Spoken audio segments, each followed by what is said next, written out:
Last year I showed you my plants, and this year I changed the arrangement of my pots because I want to get more on my little patio here.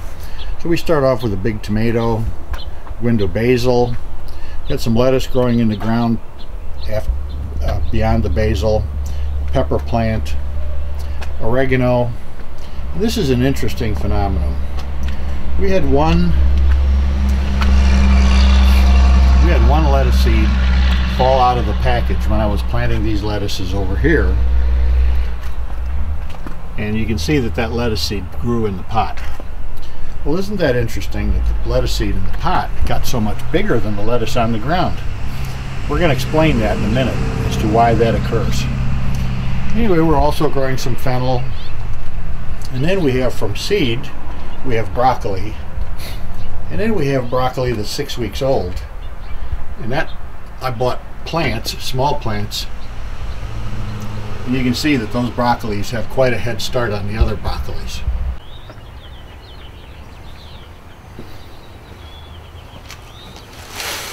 Well, hello. My name is Dick, and I'm one of the world's laziest gardeners. Being lazy doesn't mean I don't want to have good fruit and vegetables in the summertime. It just means that I don't want to work really hard for it. Now, I have to say in the beginning that I used to have a greenhouse and I raised thousands and thousands of different kinds of plants. And so I'm using the same techniques that I used in the greenhouse to have a hydroponic backyard pot garden. Now, last year I showed you a picture of some of the fruits of the garden, how big the plants got, how much fruit I got. And today I want to explain to you exactly how to do that. Now, hydroponic means water working. It means that we use water to do the work for us. Water is very important. There's three things that a plant needs in order to grow.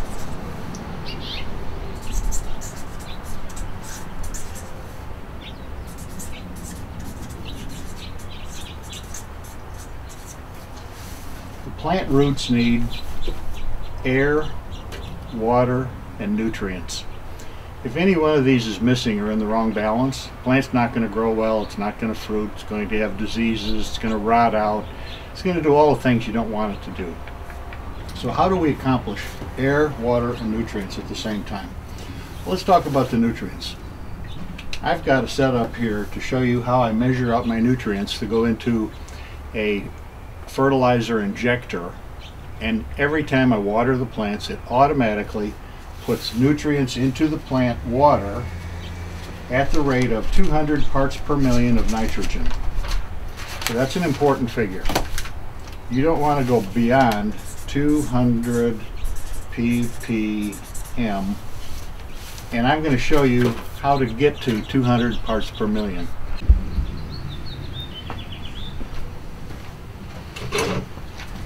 Okay, I want to stress that the fertilizer that I use is 20, 20, 20. Now, it also includes micro and macro nutrients. Alright, now why that's important is this. This number, the first 20, that number is always nitrogen. So when I am referring to these numbers of parts per million, I'm always just using the nitrogen. Now, if I can buy fertilizer that's, for example, 20, 59, 3, I can buy all different combinations. But 20, 20, 20 is what's called a balanced fertilizer, and it's going to do a good job for you on almost everything. Now, if I was an orchid specialist, I would not use this for orchids if I had a greenhouse full of orchids. But if I'm going to use this in a hydroponic garden where I have a continual need for plant growth throughout the season, and then I want all the other things, I want the roots to develop and I want the leaves to develop, 20-20-20 is a good solution. So I want to stress, by 20-20-20 fertilizer, you're going to have garden people in the garden shops tell you, no, you don't need 20-20-20. Buy this instead, and they'll hand you a 1 pound bag for $7, and it'll be a 7-13-14 or something like that.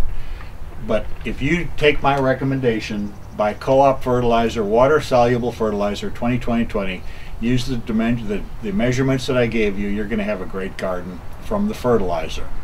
Now that's not going to guarantee that it's going to be too wet all year long. It's not going to have sunlight. It's not going to have all the other things you need.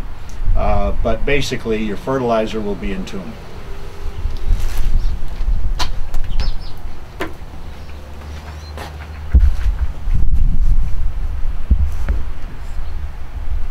Now on tender plants, I think you would want to start down around 125 ppm. Now by tender plants, I mean plants that are from seedling stage or seed stage all the way up to maybe 3 to 4 weeks. At 3 to 4 weeks they should be able to handle a full fertilizer load, but you don't want to overload the plant in the beginning, because what it can do is it can stress the plant out and it can kill the plant due to fertilizer toxicity. Now when I was in the greenhouse, I ran tests on almost everything you could test, because I wanted to see what would make the plant live, what would make the plant die. And I found out that when you got up to about 575 parts per million, you're going to be killing all your plants. So it's very important that you follow these instructions so that you don't have a buildup of what's called soluble salts. Soluble salts are merely the fertilizer in the water. You don't want those soluble salts to build up in your plant roots, because that will kill your plants. I'm going to show you how to solve that. First of all, we want to have water, and the water is sort of a given, because we're going to show you in the next little clip here, we're going to show you the water setup and the nutrients. We're going to show you how to measure the nutrients, and I'm going to show you that here both in a fertilizer injector scenario and if you're going to do this with a gallon jug and just water your plants by hand. But the most important thing is that you have to have air in the pot. Now you say to yourself, air in the pot, how do you get that? Okay, let's say that this is your pot and you're going to water in at the top. Water has what's called surface tension. And surface tension has the tendency to hold water together. If you've ever put water down on a surface and you've seen it bead up, that's the effect of surface tension. So when you put water in the top of the plant, you have what's called the water column, and that's the distance from the top of where you water to where the water can go out.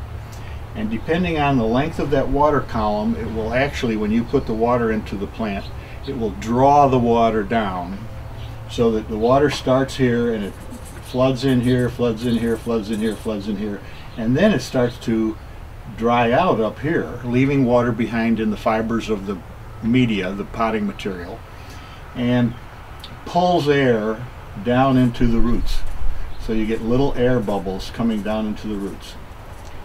All right, now this is the whole key to using a pot garden. The key is that you must put enough water in the plant to draw air down into the pot as you are watering. And so what I do is I water till I see the water coming out the base of the plant. All of my pots have open bottoms, meaning there's holes in the bottom that you can immediately drain. I don't ever want to have my roots standing in water. I know that you can use hydroponic techniques, that you can put the roots in the water, but that's not what we're about here in a backyard garden. I want to make sure that I get the right amount of water, and the way I can do that is I saturate the pot. I allow the water to use the water column theory, pull the water down out of the pot, pull air into the roots, and then I have nutrients left behind, and I have air left behind, and I have water left behind. Now what I've also done is I have washed out the little particles of nutrients that were up here left over from the previous day.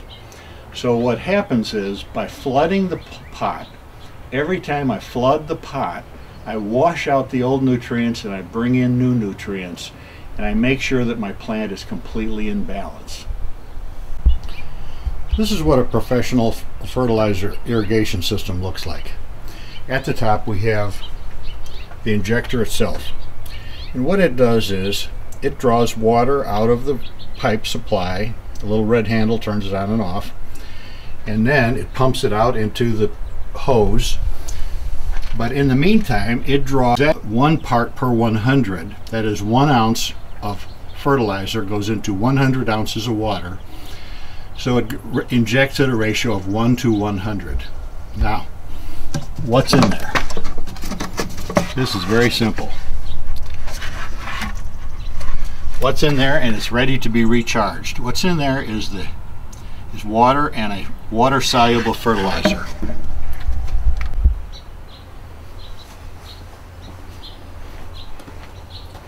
Okay, so how do we mix up this fertilizer concoction that goes into our tank? Well, first of all, remember we want 200 parts per million ultimate nitrogen that goes into the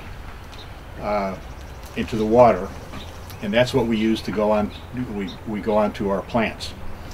So when we buy the fertilizer, and we buy this fertilizer in a bag like this, and it's very loose like that. We buy that from the co-op. So we live in Middle Tennessee, and you can buy it from Middle Tennessee co-ops, or you can buy it from Tractor Supply Company, or your local co-op, sometimes your garden stores. But garden stores really want to sell you pre-bagged, pre-mixed fertilizer, probably $4 to $7 a pound. I've seen fertilizer as high as $14 a pound, and basically have hardly any nitrogen, phosphorus, phosphate, any of your macro or micro ingredients. This is a complete balanced fertilizer, and it costs about 80 cents a pound. So you can see 25-pound bag of it's only about $20, $21 maybe, and that's much less expensive. So if you're going to use your garden for more than 1 year, I would suggest go buy the 25-pound bag and use it, because you're going to use it up in a couple of years, and it's going to save you lots and lots of money. Well, first of all, let's say that we don't want to measure out a big bunch of it. We want to do a little bunch of it. Okay, what I've done here is I've got a gallon jug, got a little funnel, I have a spoon. Okay, now all you have to do is take a slightly rounded teaspoon, 1 teaspoon, drop it into your jug, fill your jug with water. That will give you about 175 parts per million of nitrogen in the water when you pour it on the plants. So you can do this manually. You don't have to have a $400 fertilizer injector, or you don't have to go to the store and buy any of the siphon type injectors that you can buy for between $7 and $50. You can do it by hand. Now with all my plants, I don't want to do it by hand. So what I do is,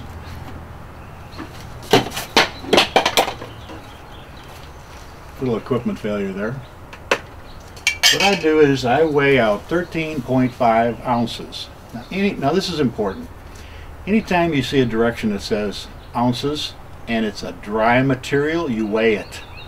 Anytime you see a direction that says ounces and it's a wet material, you measure it, as in a measuring cup. So we're weighing this.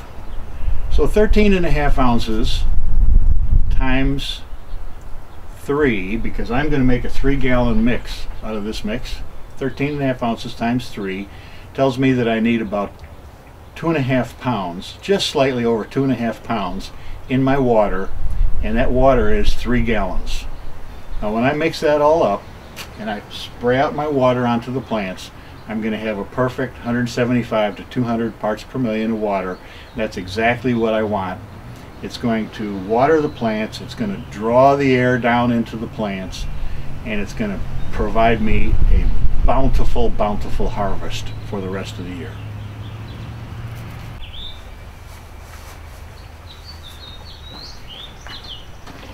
Okay, here we go and show you how to mix up this fertilizer. This is really not rocket science. You just want to make sure you get it mixed up good. Pour that in there. Now I'm going to, instead of cutting off the video, I'm going to do the whole thing just so you see the whole how it works. And then you just put your hose in there, turn it up full, and run your head around in the bottom of the bucket, and that stirs it up enough that it's going to mix and you're going to have a good mixture. Now you're going to be putting, of course, you're going to be putting slightly fertilized water into your fertilizer bucket, but that doesn't impact anything at all. Okay, now all you do is start watering your plants. And you can see that I water them and I give them a good dose. And then go on to the next one.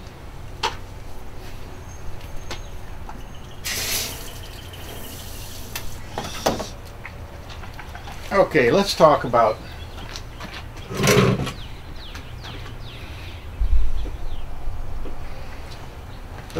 another issue that we have, particularly if you're a tomato gardener. Last year I had tomatoes, and I got a lot of tomatoes. I don't know how many. Out of 4 pots I might have gotten 100 pounds of tomatoes. Seems strange you can get 100 pounds of tomatoes out of a little bit of fertilizer, a lot of water, but that's how it works. What happened though was I got a little bit of blossom end rot. Now what blossom end rot is caused by a lack of calcium in the plant. Now some people think that you can put calcium on the leaves and that will carry it up into the tomato and that will stop blossom end rot. But I can tell you unequivocally that will not happen. You need to have calcium on your tomato growing ground prior to starting to grow your tomatoes. Calcium is relatively immobile in the plant, which means that it's not going to move around. Once that plant starts to grow, what's in there is going to stay there. So you've got to continue to put calcium into your water supply so that the water that's picked up by the roots, sent up through the plant stems and that into the tomatoes, has calcium in it. You can't replace the calcium or put calcium in after the tomatoes started to grow. You've got to do it at the beginning. So what I do is I think this cost me maybe $8 or something like that. But $8 is pretty inexpensive considering what I want out of my plants. And that's what this looks like. This is little beads of calcium. Now I've already got my calcium in the pot, so I don't need to do it right now, but I wanted to show you. And the bag has directions on it. What I did was I simply take a small handful, that's about 1 ounce to 1.5 ounces, a small handful of calcium, and I put it over the top of the surface of the growing material, the media. We call it media. It's not really soil. I'm going to get to that in a second. But we call it media because that's what it is. It's a growing material, a medium. And we put that on there, and then throughout the year as I water, it continues to wash that calcium. It's slow release calcium. It continues to wash it down into the plant, uptake by the roots into the stems and right into the tomato, and it should completely eliminate blossom end rot. Okay, now let's talk about, before I close this off, let's talk about the growing media. This is not dirt. You never want to do this in dirt. Now, a good example of why not was, you remember in the beginning of this tape, I said I'd explain this, why the one lettuce seed grew really well in the pot and it's not growing as well out in the little strip garden that I've got. The reason is the strip garden has dirt and media. I took some of the media from pots from last year, incorporated it into the dirt, but it doesn't have nearly the same actions. Remember, we want to have air, water, nutrients. It doesn't have those same actions that you can have in a pot. So you can see that when I have those actions in balance in the pot, I get a really big tomato plant, maybe 1.5 times as big as exactly the same plant with exactly the same fertilizer in a strip garden. So to me, it's always better that you have a hydroponic situation that's always a controlled environment. So now, when I had the greenhouse, and I had 5,000 square feet of greenhouses. That's not much. Big greenhouses have millions of square feet, and they zone everything. And what they do is they use different kinds of media, growing material, for the different kinds of plants. But I want something that's universal.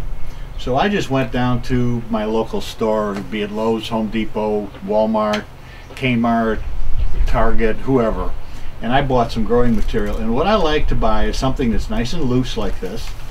I don't want it tightly compacted, but I really don't like to see little sticks in it, because sticks in it means that what they've done is they've dug up humus, which is partially decomposed material from a forest floor or something like that. or they incorporate bark. Bark is acidic in most cases, and if your growing material becomes too acid, then your plants don't grow very well. I didn't get into the pH and testing pH and everything, because generally if you use water comes out of your tap and you use a growing material like this, your pH is going to be within balance for the vast majority of the plants you're trying to grow. But anyway, I like to grow with almost entirely, I like to grow with perlite, vermiculite, and peat moss. Peat moss has no nutrition in it. If you plant something in peat moss and expect it to grow on its own, you're going to be in for a rude awakening. Unfortunately, it will not grow. What will happen is it'll exhaust the nutrients that are in the pot when you put it in there, and then it's not going to grow after that. So you've got to fertilize at the same time. And peat moss retains 40% of the water that you put into it. Meaning, if you put in a cup of water, your plant cannot get 1 cup of water back out of the peat moss. It only gets 60% of the water back out of the peat moss. So that's something to be aware of, that if you put a water tester in and it said that you had water in your plant, it may not be enough for the plant. That's why I water every day. Now, this is sufficient, and this has one additional thing. This has a special material in here that's like sort of a plastic material. And there's a whole variety of different concepts of it. What it is, it's highly water absorbent. They use it in diapers, they use it in all kinds of wet pads and in things that clean oil off the surface of water, and you name it. And what this stuff does is this stuff absorbs water. And this is already in there. And I found some big lumps of it. Unfortunately, it's already in my plant, so I can't show it to you. But that stuff actually absorbs the water and will release 100% of the water back to the plant. So in many ways, it's good to have it in there. Now, I think that pretty well gets us started as to how to provide nutrients for our plants, how to give them the right amount of water. The thing is that you don't want to do is you don't want to flood the roots, meaning have water standing in there, and you don't want the roots to get too dry where it kills the roots either. Now, one last thing, and remember at the beginning I said I've tested all these theories, tested what I do. I went to hundreds and hundreds of hours of how to grow things in a greenhouse. And some of the botanists and arborists and people that profess to be experts said, and it even says on this bag, it says, what you do is you take your plant out of the pot that it comes in when you buy it at the local store, and you slice through the roots, because that makes the roots send out new shoots. I want to tell you right off the bat, that's incorrect. And I probably will get some hate mail over this, but I have tested this thoroughly with a variety of different plants in the greenhouse, where I sliced the roots, put them into a test pot, did not slice the roots, put them into another test pot, grew them side by side, and the ones that I did not slice the roots always outgrew the ones where the roots were sliced. When you slice the roots, you're actually cutting half the root off. Does it make sense that if you cut the root in half and then put it into a pot where the root is 100%, that the half root is going to uptake as much nutrition as the other root? No, not going to happen. So basically, take your pot out, your plant out of the plastic pot it comes in, put it into some of this material, growing media, standard growing media that you buy, and 99% of it is going to be good for you, but try to find the media that's got vermiculite, perlite. Perlite is, again, it just holds water, and peat moss. And peat moss just holds water and provides structure, lets the roots get out in there and grow out into the edges of the pot. And put it in there, water it in, do not press it in, because that compacts it and it doesn't let enough air come in. So put it in there, water it every day, flush it thoroughly so that it doesn't build up soluble salts, and you're going to have a garden that looks like mine. Now I'm going to show you one more time my garden, because my garden is only 6 weeks old.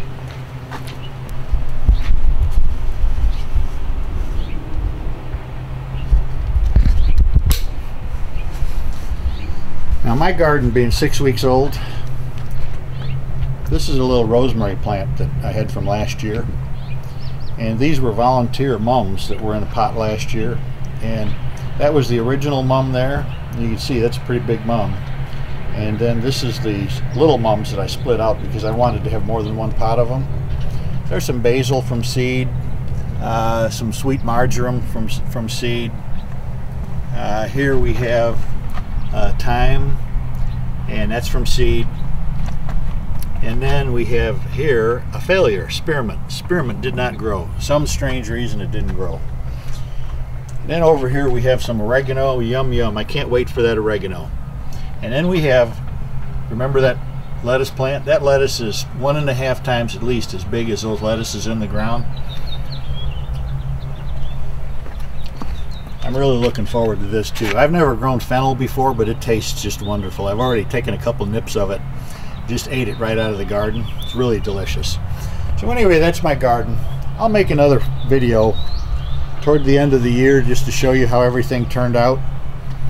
And other than that, I say adios. Good growing. You're going to have a lot of fun, and you're going to have a lot of nutritious vegetables.